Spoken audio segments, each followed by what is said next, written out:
It is Tuesday, which of course means it is time for me to answer the questions that you send in every single week. My name is BrendenPlayz. It is Tuesday, and of course that means we're just coming off the big episode of Monday Night Raw.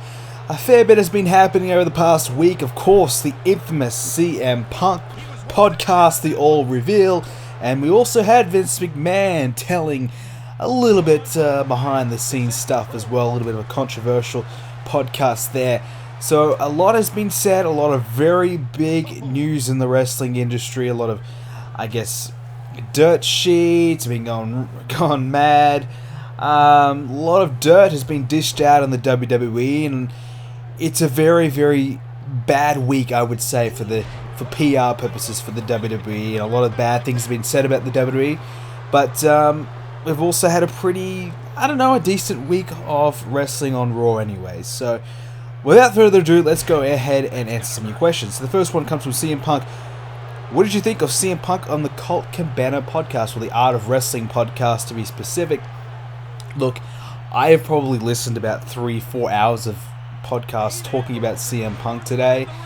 I'm a little jaded about the whole thing, but I'm not going to go too crazy into detail on it. I'm not going to go and spend the whole video talking about it, but I will say that it was a great podcast. It was finally, a bit of closure for me personally to hear his side of the story. I've been waiting to hear what he has to say. And I've always said that I think he's going to come back. I think he's going to return. I still do. I think, even though he said they'll never have a working relationship again, let's be real, there's been some worse incidents in the past with Bruno, with Hogan, with Ultimate Warrior, you name it, they end up coming back. So I think they'll work again someday in the future. Vince McMahon said on the Stoen Cold Podcast that he thinks they're going to work again soon. And I think he's probably right. I think, give it a couple of years and things may blow over and Punk may come back for one last big run. Who knows? You never know. Or he may come back for a Hall of Fame induction and be done with it. I have no idea. But I enjoyed the podcast. But honestly, I will say this. I can't really say that I believe every single thing. But I can see a lot of the truth to a lot of what he has said. And probably the things that really struck out to me the most was the way that they kind of deal with their talent, and they just kind of treat their talent like dirt, like just a body, just a means to make more money. They don't really care about the personal well-being behind that person, and that's really sad, and it's kind of really disappointing to see how the WWE conducts business like that. But honestly, we already kind of knew that. We've heard plenty of other stories in the past about that happening, so I'm not exactly surprised behind that. Not surprised that Triple H and CM Punk have so much heat between one another, and I think CM Punk is right in the fact that he should have put him over at 2011. It was just ridiculous that he didn't. And the whole Ryback thing with the injury, I'm a big Ryback fan, so I probably will defend Ryback a little bit there, but obviously Ryback did stuff up, and I think it's probably a case of CM Punk was treating Ryback like a piece of shit backstage, and Ryback probably thought, well, fuck it, I'm going to stick this guy in the match, I'm going to kick him hard in the ribs, I'm going to make him hit the edge of the table or something. I don't know, he probably just came up with these other ways to kind of get back at Punk, and I don't know, we all know CM Punk's a prick, we all know the way he deals with people in backstage, and he kind of really sees himself as this huge major superstar, probably thinks in his own mind that he's probably the greatest of all time. And I don't think that's true. I think Punk is certainly up there. I think Punk could maybe get in that top 10 category, top 15. I certainly think Punk has been one of my favorites in this new modern era of guys. I think CM Punk is probably my favorite out of the lot. And Punk, I would love to see him come back. No, there's no doubt about that. But I can't exactly agree on everything he said. And the whole thing about the doctor, man, that's bad. If that's true, WWE have got a real problem to answer to there. And Vince didn't really dive into much about CM Punk on the Stone Cold podcast today. Kind of brushed over it a little bit. And I think, what did he apologize for firing on his wedding day or something like that, which was very low. I don't know, man. There's just a lot to talk about, and I'm not going to really spend too much time on it. And I think you guys have probably heard everything that needs to be said about it, so I'm not going to waste your time. But I enjoyed the podcast, there's no doubt about that. I'm very interested to see what he's going to say next in the follow-up on the fan questions. Very interested to see what happens there. And I'm also very interested to see what Chris Jericho says in response, because CM Punk basically called Jericho out saying he had an agenda for contacting him, and he didn't want to contact him as a friend. He contacted him as a chance to get him on the podcast to, I don't know, increase hits or downloads on his podcast or something like that. I don't know, but I'm very interested to see what Jericho says in response there, because, I'm a big Jericho fan as well. I didn't like how he defamed Jericho there. So, I don't know, a very interesting podcast. I'm looking forward to seeing the follow-up, and if you haven't seen it, definitely check it out. It's worth a listen. It was a very informative podcast and very entertaining as well. You get a bit of an insight of what happens backstage in WWE, and that's something that it certainly interests me a lot. So I enjoyed it. This one is from CM Punk as well. Do you think Vince should retire? Look, I watched the podcast with him and Stoen Cold, and there's a lot of controversial comments that he said. He basically said that nobody in the WWE is ambitious other than John Cena, which is why he's still the man. And he basically, I don't know, in a way buried Cesaro, or kind of said Cesaro doesn't have it. He's missing something, which is fair enough. Like, I think we all know Cesaro is, and he basically said, look, Cesaro doesn't have charisma, he doesn't have the talking ability because he's Swiss, blah blah blah. There's a lot of things he said. He said that the network's going well. We all know the network is not going well, so he blatantly lied as well. Is he out of touch? That's the big question. I would probably say in some ways he is, yes, but this is Vince McMahon. Nobody knows wrestling like he does. He's the man. He's the right guy for the job still, in my opinion. Should he have as much creative power? Should he have as much creative input? Probably not, but should he have, I guess, that authority, that last say kind of thing, or that overseeing all these ideas in that role? Yes, definitely, but should he have so much creative input? I could probably say no, because I think it's a much different era of wrestling. I mean, Vince McMahon grew up in the 70s, the 80s, and, I guess the prime of the WWE was in the late 90s and early 2000s. So Vince McMahon has probably, as a promoter, seen his prime, and his career's dwindling down a little bit.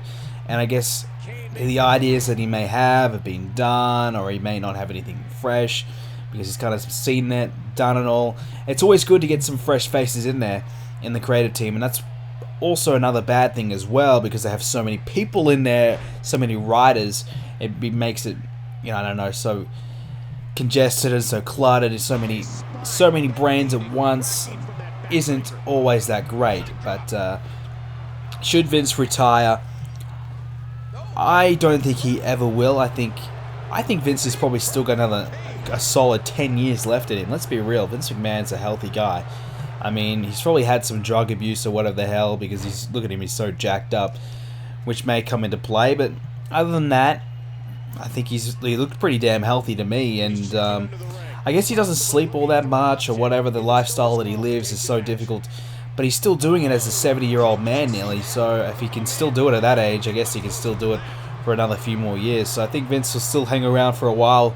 And I don't think he should retire, though. I think Vince McMahon deserves to call it a day when he wants to, if he does. But if he doesn't want to retire, if he wants to stay there until his time is up, then he has every right to. This is from Drake Parker. What do you think will happen to Seth Rollins and Kane now that the authority is gone? I think they'll probably just drag it on a little bit longer and, keep those two guys aligned in some manner. I mean, look at the way they did it on Raw today. They had pretty much the whole Survivor Series team nearly, except for a couple, out there together. So I think it was Henry and Rusev weren't there, and I don't know, but yeah, I think that might have just been it. But look, we didn't have. We've had a couple of weeks now without the authority, and Rollins and Kane are still buddies and they're still aligned with each other or whatever. I think that's going to be the case for a while, until Seth kind of just moves away from the authority. I think he should keep J&J Security, though. I think that's a good fit for him. It makes him seem like a much more of a bigger deal that he has his own security team, and allows him to do more and get away with more, cheat more, which is always good as a heel. So I think he should certainly keep the security team, Does he need to have Kane by his side? Not really. I think Kane needs to have Seth Rollins by his side, if anything. So, I think they'll be fine without the Authority, but I still think the Authority is going to return in a few months' time anyways. I don't think the Authority being off TV is a permanent thing. This one is from the Ender Fusion. What do you think about the matches set for TLC? And do you think TLC will be a good pay-per-view or not? Well, so far so good with TLC. I mean, we have the TLC match between Dean Ambrose and Bray Wyatt, which I'm very interested to see. I'm kind of pumped up for that one. I think that match is going to be great. I wasn't really all that keen for their, Survivor Series match, but, I think they did enough in that match to kind of make me want to see more. And now it's going to be a TLC match. I think that's going to be pretty exciting and pretty cool to see, so that's something I'm certainly interested to see. Kane and Ryback, I think will be like a 5-minute squash match. I think Ryback should squash Kane and just destroy him. And Cena and Rollins, and the stipulation being that the #1 contendership is on the line. I think that's a good decision to do. Makes it a little bit more meaningful, which is always good. And I think that match will probably steal the show. And we're probably going to have Luke Harper and Dolph Ziggler for the Intercontinental Championship, which should be good. And we may even have Eric Rowan in the Big Show again. So I think Survivor Series is shaping up to be good. Also, we have the tag team match between the Usos and Miz and Sandow. That's also going to be pretty decent. That should be fun. And the Divas match probably with Nikki and AJ or whatever. So there's some good matches. Certainly looks a lot more promising than Survivor Series, because in Survivor Series they had all their eggs in one basket. Now they can spread it out a little bit more and make TLC a much more well-rounded pay-per-view, so we don't have to resort to having Heath Slater and Titus O'Neil versus Adam Rose and the Bunny on the fucking show. So I think TLC will probably be a lot better than Survivor Series as a whole show. I think the main event of Survivor Series was great, but the rest of it was a bit shitty. And today's final question is from Gamer9912. What do you think will be the main event of TLC? Now that is a good question, because you have the TLC match, and that's between Bray Wyatt and Dean Ambrose. And now normally you have the TLC match itself is the main event, but we have a tables match between John Cena and Seth Rollins, and the #1 contendership is on the line. Obviously John Cena the biggest name, blah blah blah blah, face of the company. I think Cena will probably have the main event, but it just kind of intrigues me that they're going to have a TLC match and that won't be the main event. So that intrigues me, but obviously it's a tables match. It's still under the TLC brand, whatever. They can get away with it. So probably Cena and Rollins, which I think in a way, in an essence, is a bigger match than Dean Ambrose and Bray Wyatt. But I think Dean Ambrose and Bray Wyatt, if it's not main event, will go second to last anyway. So I think that's a great match, and I think it will be a fun match and a big match to see. But if it doesn't quite get the main event, it'll get its time, it'll get its spot on the card, which it deserves, but it probably won't get main event. So I think Cena and Rollins in a tables match will probably get the main event.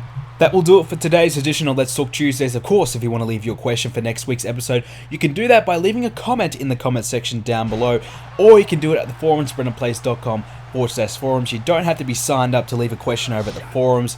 The Let's Talk Tuesday thread will be in the description down below. If you guys want to see more Let's Talk Tuesdays, you have to hit that subscribe button, so please do so right now if you haven't already. And of course, if you did enjoy this week's edition, please leave a like on the video. Let me know what you guys are thinking about everything I discussed in today's video as well in the comment section, and make sure you all have a great day, and I'll see you all next Tuesday.